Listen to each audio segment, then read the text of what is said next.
और आज के दिन मैं उन सारे शहीदों को श्रद्धांजलि देता हूँ।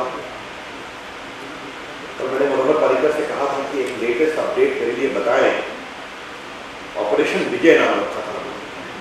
26 ऑफिसर्स मारे गए, शहीद हुए, 23 जूनियर कमीशन ऑफिसर शहीद हुए और 474 बाकी रैंक्स पर शहीद हुए।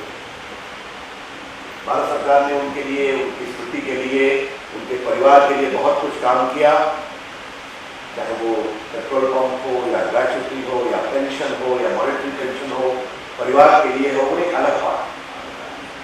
जो देश के लिए शहीद होते हैं उनके लिए कोई मुआवजा नहीं देते। लेकिन एक बात हमें आज के दिन ध्यान रखना है कि हमें देश की सेना की शहादत का सम्मान करना है।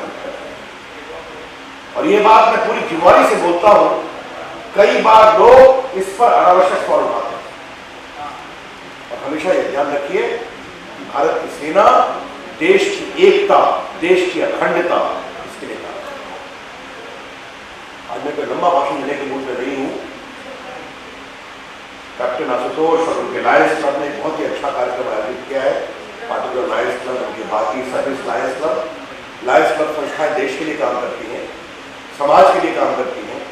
लेकिन आज जो कारगिल विक्ट्री दिवस को मनाने का काम किया है कैप्टन आशुतोष ने कर रहे हैं, उनकी पत्नी ने, जो एक बहुत प्रख्यात जर्नलिस्ट फ्रेंड है, और बाकी मित्रों ने, मैं इसका बहुत अभिनंदन करता हूँ। एक बात मैं सत्ता के मित्रों को और बताना चाहता हूँ। अभी 65 की लड़ाई के 50 साल पूरे हुए,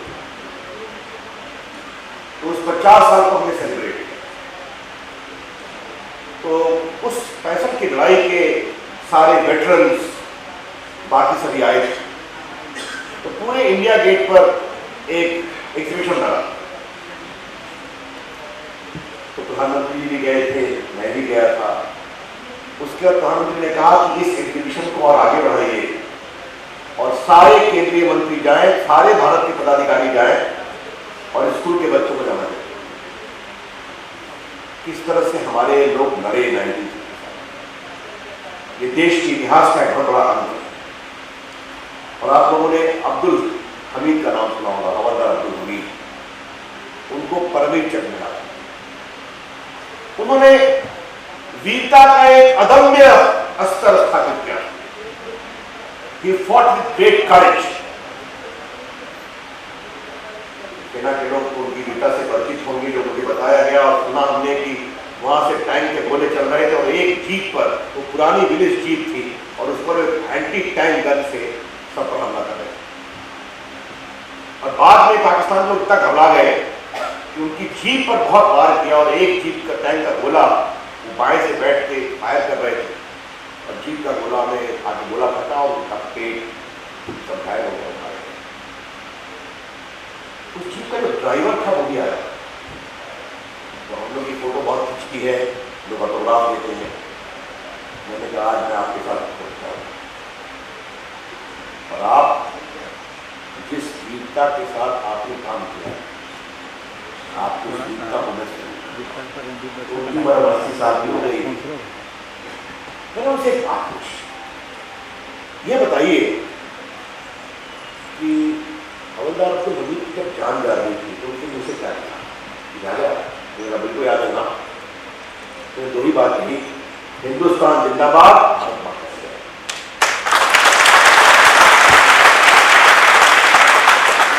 आप इस साहस की प्रखरता को समझ सकते हैं।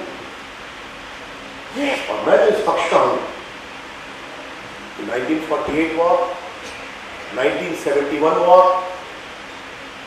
1965 वॉर और कारगिल वॉर, इसमें भारत की सेना की साहस की बड़ी परंपरा को स्कूल के पाठ्यक्रम का पाठ करना चाहिए। आने वाले लोगों को इसके बारे में मालूम। मैं प्रकाश जावड़ेकर से इसके बारे में बात करूंगा।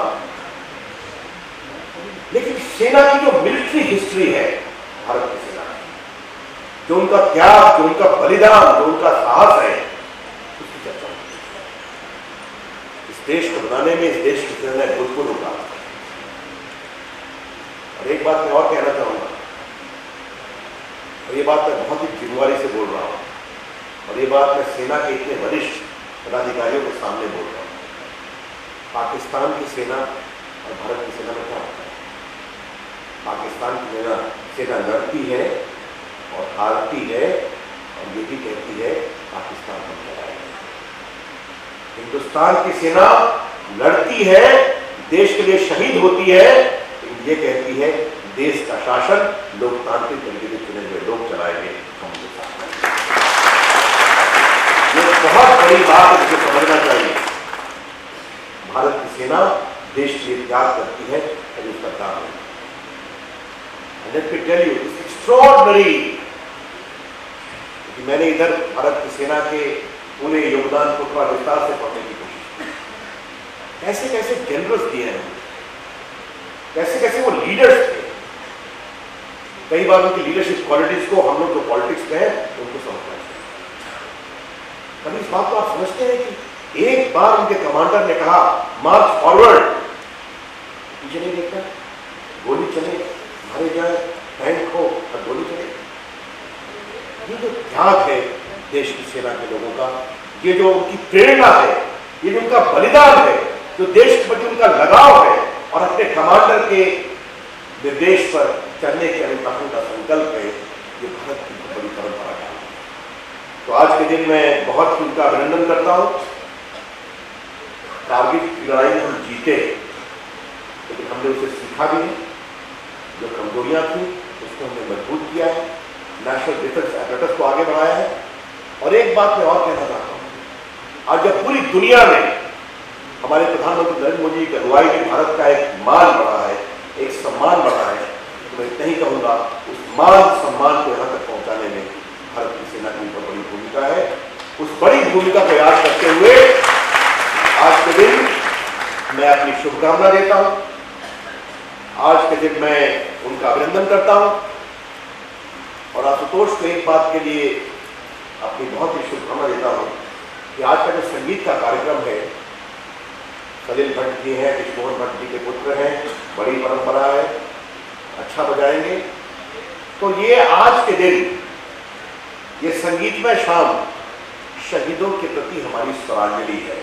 हम श्रद्धांजलि कहते हैं, ये उनकी प्रति श्रद्धांजलि है।